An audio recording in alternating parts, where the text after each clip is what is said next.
Did you know that there are recurring mathematical symbols and sequences found everywhere around us? In man-made buildings like the Pantheon, and even in the UN headquarters, they're found in nature, in shells, and galactic swirls, and they're even found in you. This phenomenon is called sacred geometry, and it is mysterious and transformational to anyone who knows how to unearth its secrets. These extremely potent mathematical symbols were created thousands of years ago and put on the planet for us to learn from. Tapping into these symbols and sequences not only balances your energy field, but can also help your mind access complex information in order to reinvent your reality. When you look at the images and everything around you, you don't merely just see with your eyes, you are actually perceiving it with your mind. So it is actually your mind that perceives images and objects around you in a unique way. Contrary to common belief, your consciousness, much like your subconsciousness, is not a thing. It's actually a process. Additionally, your brain does not record what it sees, it literally constructs it. You see, the world around us, as we touched on with Nada Brahma, is a conglomeration of electromagnetic signals, frequencies, and vibrations, and our brains help us make sense of it by constructing them into something coherent. Even though we are capable of logic, our brain does not operate by the principles of logic. It operates by selection and pattern recognition. It's a dynamic network or web. This network literally picks up and puts together all of the different aspects by the images that are taken in by our retina and processed by our brain. In a very important sense, as Gerald Edelman, a Nobel Prize winner in medicine, put it, every perception is an act of creation.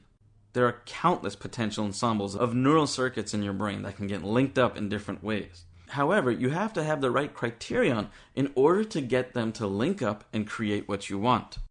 That's why the Sri Yantra is so important to meditate on, because what you'll start realizing is that your mind starts calculating things in different ways. It literally reprograms your brain to think differently.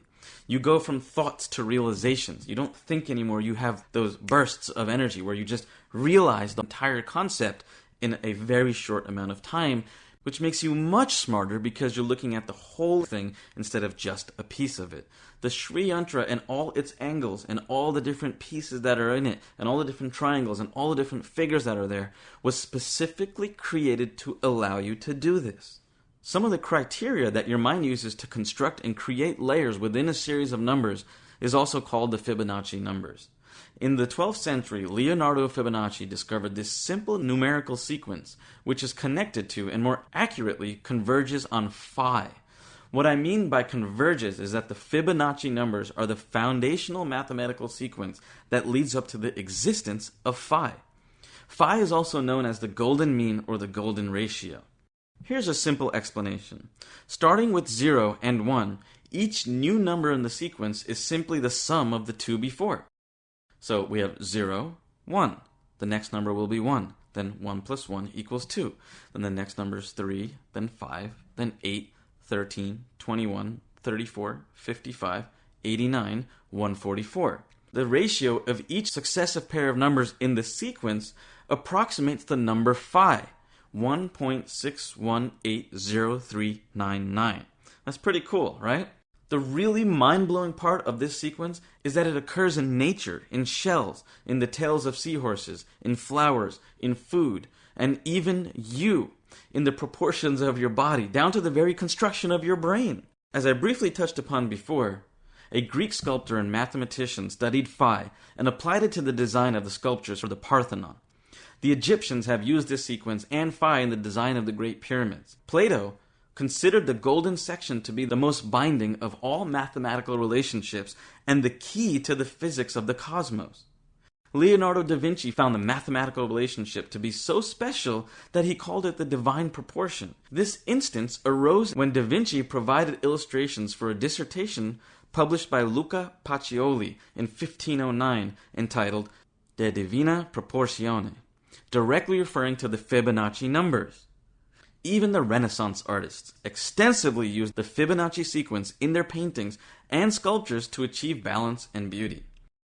Leonardo da Vinci, again, he used it to define all the fundamental proportions in his painting, The Last Supper, from the dimensions of the table that Christ and his disciples sat at, down to the proportions of the walls and the windows in the background.